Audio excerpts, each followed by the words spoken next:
Mm-hmm. Mm-hmm. Welcome back to another Purpose Served podcast episode. It's your legendary host, Darren Wingfield. I'm back with another one for you guys today. If you're new to this podcast is simply about inspiring you to be the best version of yourself that you could possibly be by innovating and improving the human experience, and on a spiritual level, honoring the two greatest commandments, which is to love the Lord your God and to love your neighbor as you love yourself.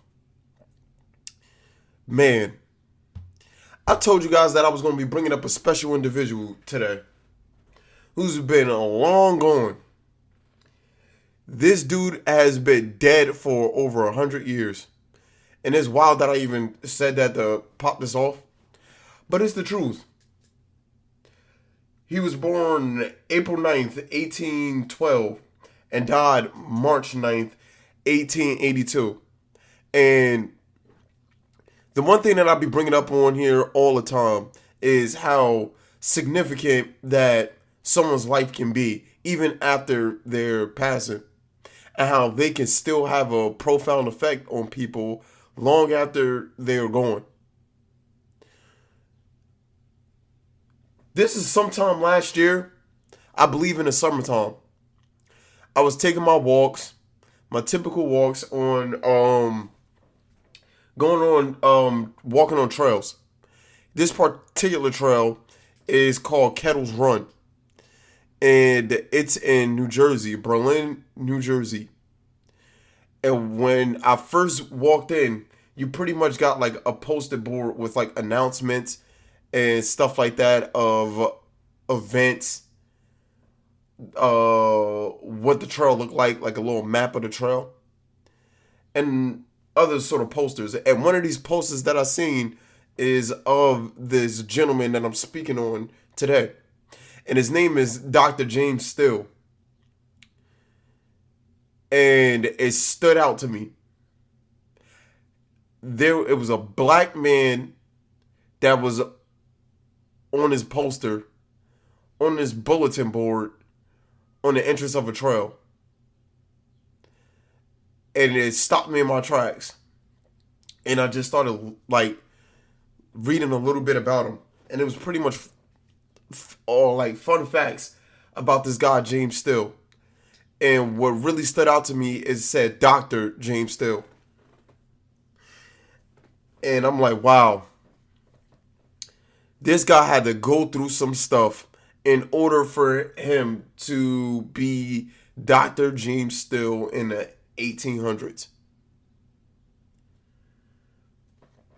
So later on that day, I did my little research.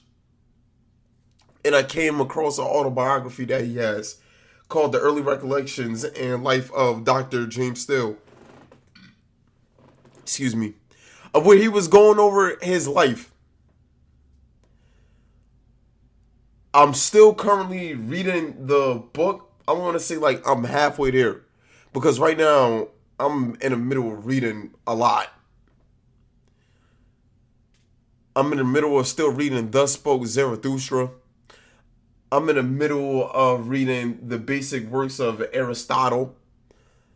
Psyche and Matter by Louise von France. Marie Louise von France. Still kind of reading the Republic. And this has been my problem. I don't want to venture too off with me just chatting. I want to really get to the point. But I've been struggling with like single-minded one-pointedness and my focus. And it's been having me all over the place. And there's something about me that don't like that. But I don't know. I'm just curious about a lot of things right now. I'm just curious about so much and feeling like it's not enough time. But going back to Dr. James Still. While reading about his life, I was just amazed about the things that he had overcome in his life. With only a couple of months of schooling, he came out of it with really, really wanting to medically help people, but with no means of going about that. And everything that was in his outside environment was telling him that he wasn't going to be able to do what he do. He worked a lot of odd jobs just to get by. He was fairly poor, trying to support his family. He dealt with death around him. His first wife died early. He remarried, had a family, all of that. But the struggle was real for this guy.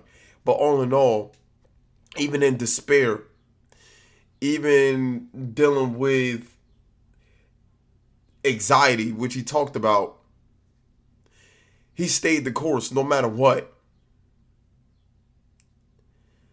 And it was very, very, very inspiring for me to read about these things, because a lot of things that he did point out along the way with some of his philosophy, it just rings true. And is best understood for anybody that's listening right now when you start to apply these things for yourself, because they ultimately mean nothing if you are not putting them to use yourself, but just taking them in as cool thoughts and cool feelings. And what do I mean by cool thoughts and cool feelings is just that, like, it's cool if it's like, man, you want to do something so bad.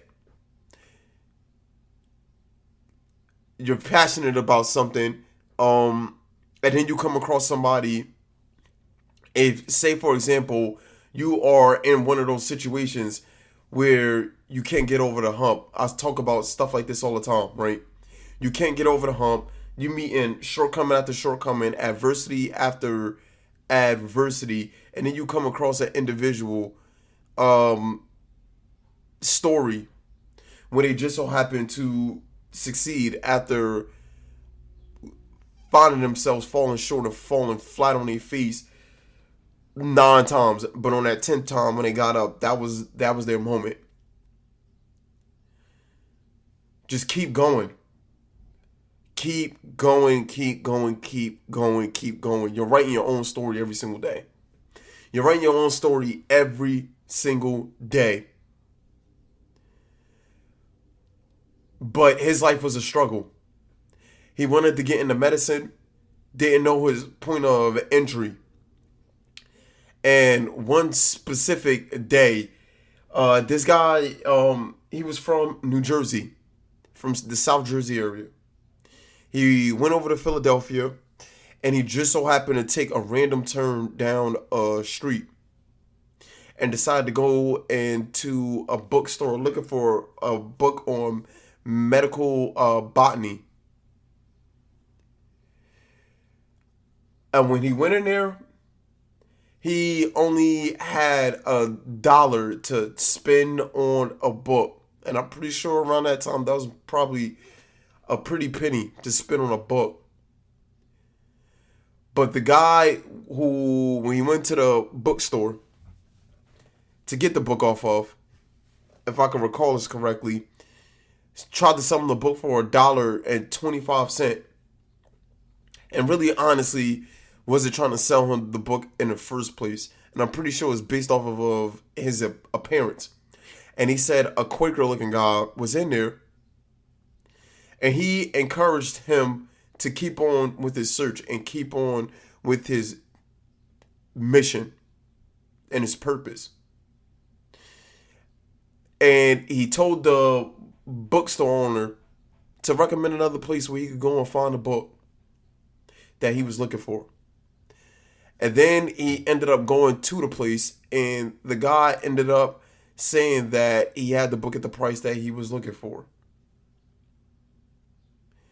He eventually ended up getting a book, and then he started studying his book on how to make plant medicines, remedies, and all of this stuff. He really studied this book. Like I said, this is coming from somebody that had a couple of months worth of education, but he really desired to be a doctor. He really desired to help other people out. I'm the type of person, well, not even the type of person, I am the person that believes in divine providence.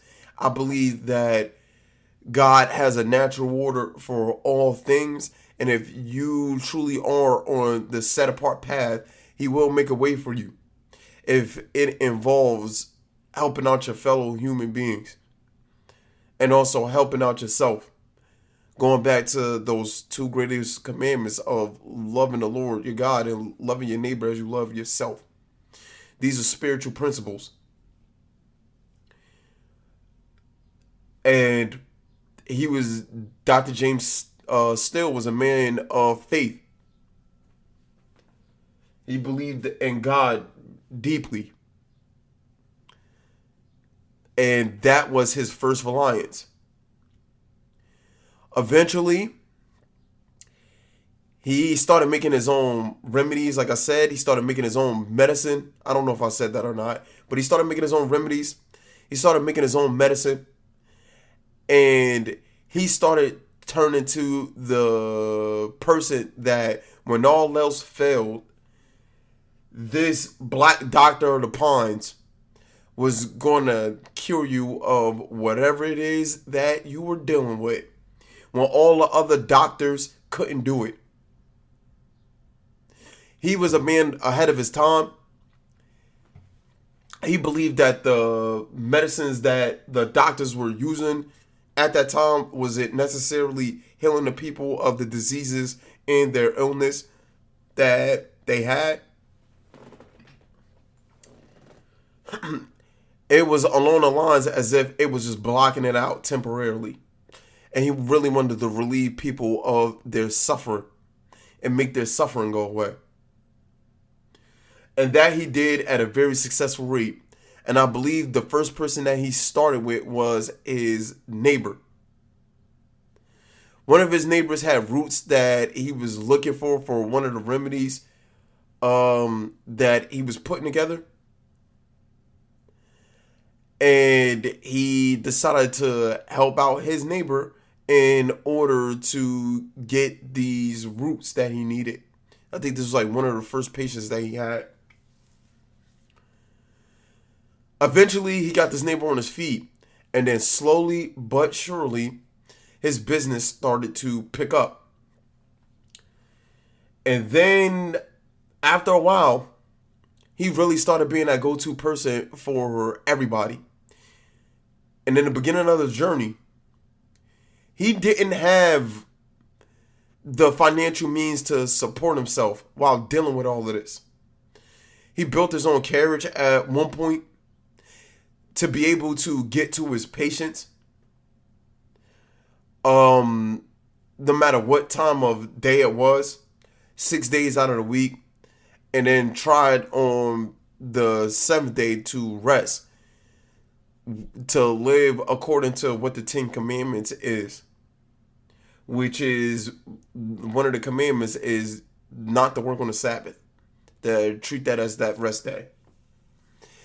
To honor the creation week that God created the whole entire universe. On the 6th day, God created us human beings. And on the 7th day, he rested from all the work that he did. And that's the Sabbath. But eventually, he couldn't even do this. Because say he's come back home to rest from all the work that he's done, and there's people that's waiting for him at his, not home, but his office that he built.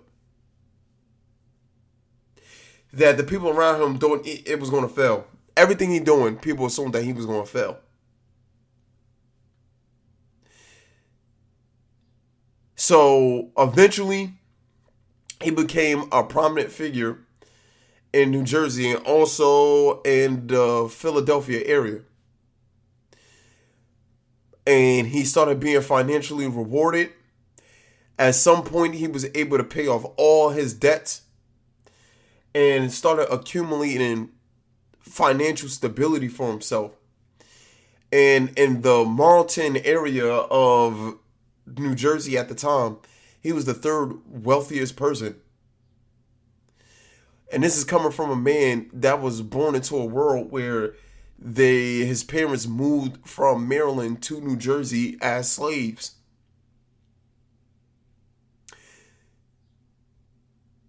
But still, he overcame a lot. He had a bunch of siblings. I think he had over 10 siblings,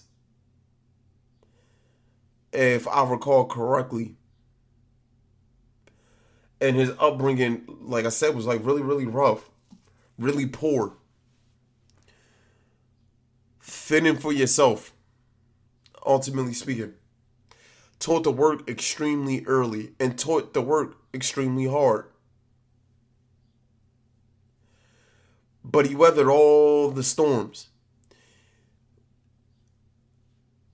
And he spent a lot of time diligently studying the work that he was getting into because he genuinely cared about it and he was genuinely passionate about what he was doing.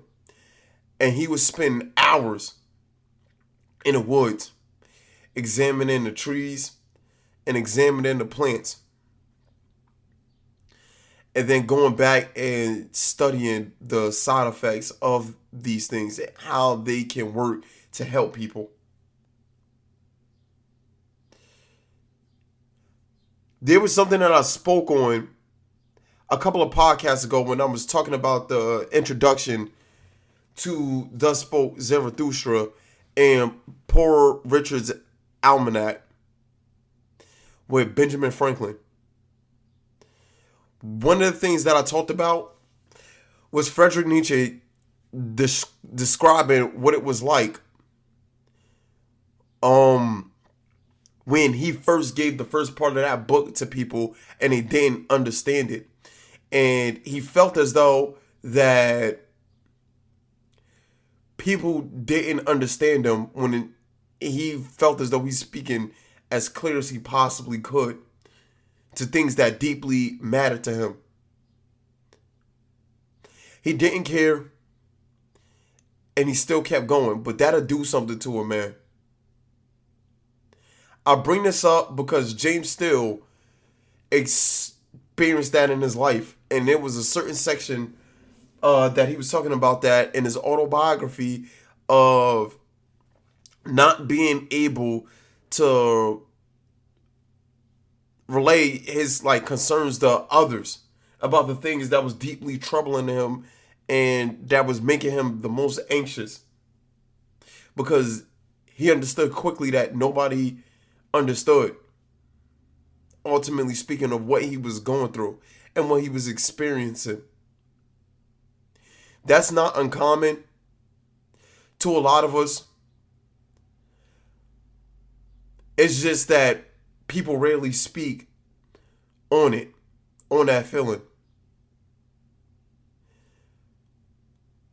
Being visible in an invisible way of people not truly seeing you for who you are. And Dr. James Steele experienced that. When he was first starting his practices, there was lawsuits coming his way. And he knew to be careful about what he was doing. He never pressed the issue for people to take his remedies or his medicine. And he always offered it as an option if they wanted it. And they always had a choice to do whatever it is that they wanted. It was their sovereign choice. And he worked his way into it by simply serving medicine. Serving these remedies. And no matter what case, like I said, that got brought his way, he helped out his patients. He helped out all of his patients. And before he went to go seek helping them out, he would first pray to God that whatever it is that he was doing, that it was the right decision and that he'll be guided. Guided in the spirit of truth.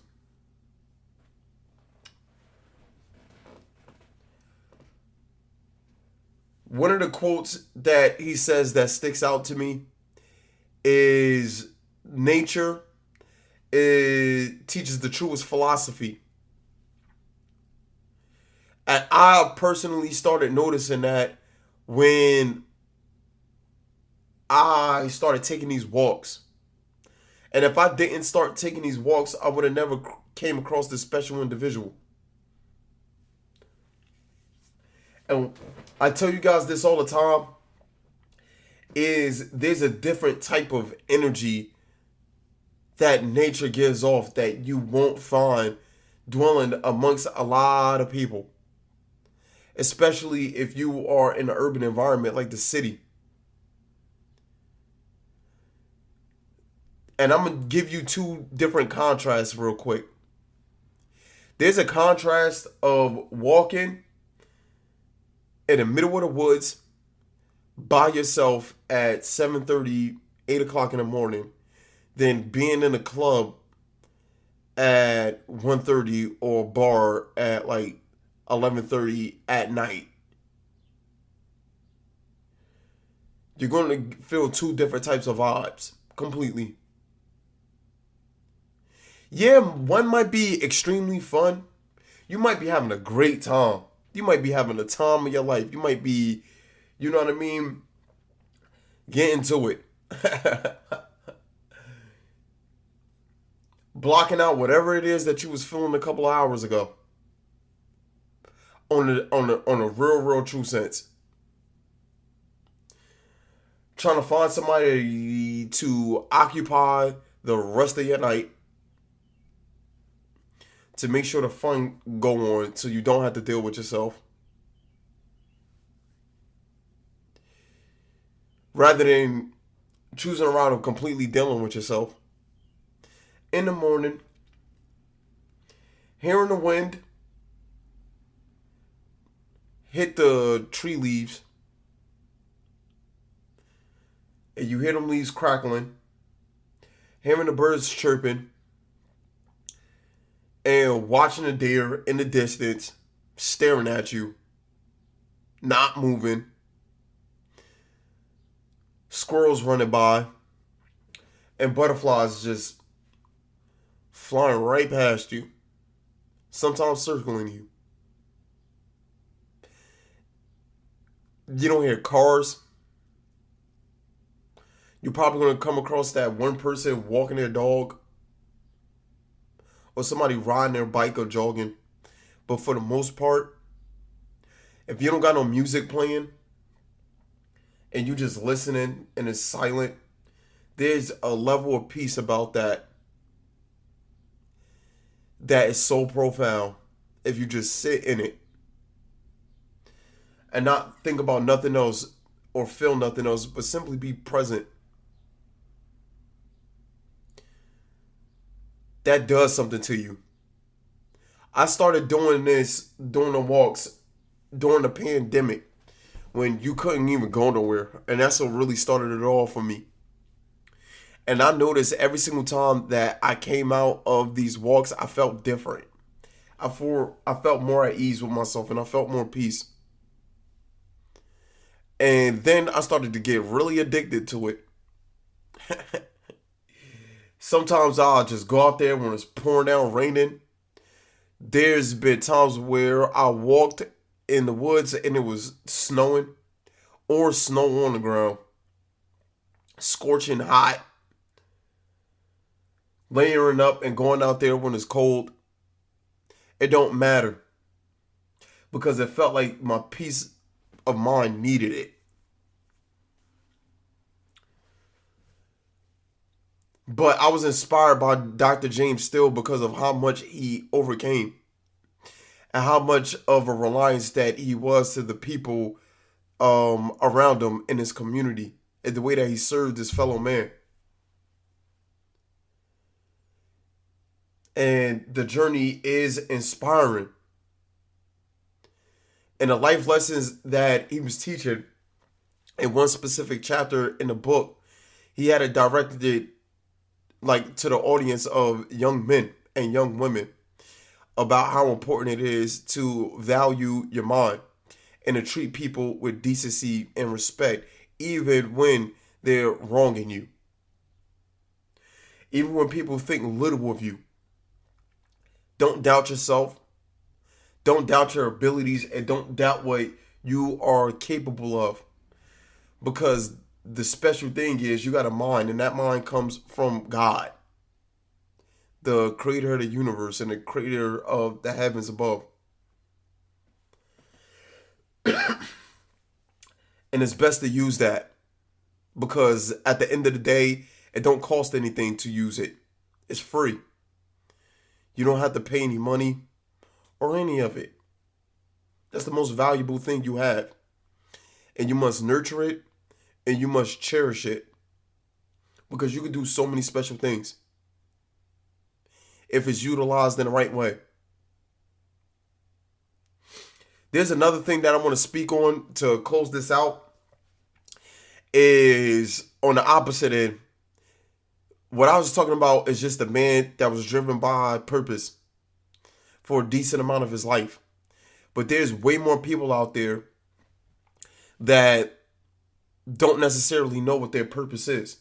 And they desperately want to be passionate about something, and they never loved doing anything or loved anything a moment in their life. They want that feeling. They're craving it. But in order to get there, in order to really get there to that point, there's some internal battles that you're going to have to go through first and foremost. If you're at that point of trying to find something in life that's going to give you a deep sense of being here. Search within. A lot of people want to know how to search within. Be aware of the inner dialogue that's telling you what you are and what you're not. Watch that closely. Watch what brings you fulfillment when it comes to helping out your fellow man. And don't confuse what makes you selfish as one of those things that is going to bring you purpose in life. And one of the things that you could confuse that with and makes you selfish is acquiring material things. So if I do this and I get X amount of dollars from doing this job, that should give me a sense of purpose. Don't fall into that trap.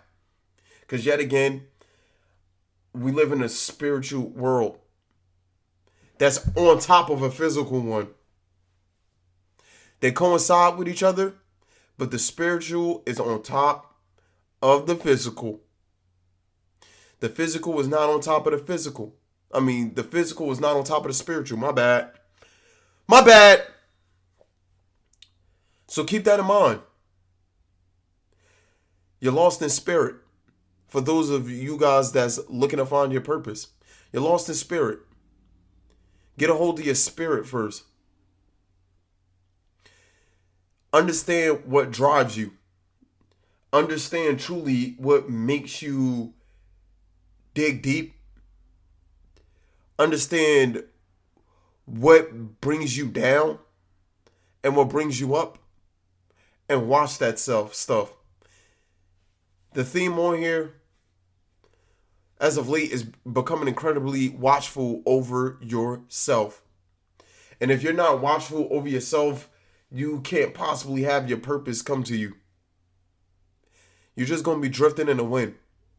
And even if you do come across whatever it is that you think, quote unquote, you're passionate about, there might be that time where that thing runs its course and it don't bring you the same fulfillment as it once did. And then what? What are you left with? What do you have? The meaning and purpose in your life is going to transcend your life. You're going to realize when you do come across that meaning and purpose in your life that It's not about you. It was never about you. And it's about the bigger picture as a whole and the part that you play in that bigger picture. And coming across that realization,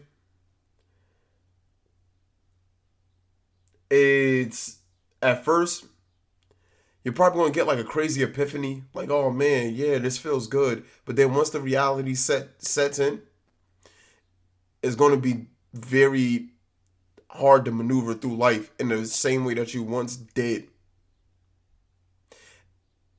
And you're going to have to readjust to your new reality. Once you do come across that meaning in your life that you're hit with and that purpose that you're here with. And I hope that for any of y'all that's listening and y'all made it this far, that one day y'all come across that and you're going to truly realize that this is a lifelong journey. It has nothing to do about a moment where this great feeling hits you of, oh man, I know what I'm going to be doing for the rest of my life. It's not about that. It is not about that. It's about treating every single day, one day at a time. And putting your right foot in front of your left one and then putting your left one in front of your right one. And weathering any storm that comes your way. No matter what. That's the real challenge in life that we're not being taught in school. We're not being taught that through any of these social engineering machines that's convincing us to have as much fun as possible before we die and check up out of here. And we all know that's not what it's about. That is just a coping mechanism for us to not truly do the real work when it comes to dealing with ourselves. Do the real work. Serve your purpose. Do the best that you can to show up to any and all odds and obstacles that come before you. And put God first while you're going through any of these obstacles. Because life is not easy. It got its little chill moments. It got its little fun, little vibes. Don't get me wrong. And have fun. Enjoy yourself. I'm not sitting here to be telling you to be super serious all the time. Enjoy yourself. But at the end of the day, when it's time to buckle down and handle business. And that's all I got for y'all today. Adios, mi amigos. Love y'all. Until next time. Deuces.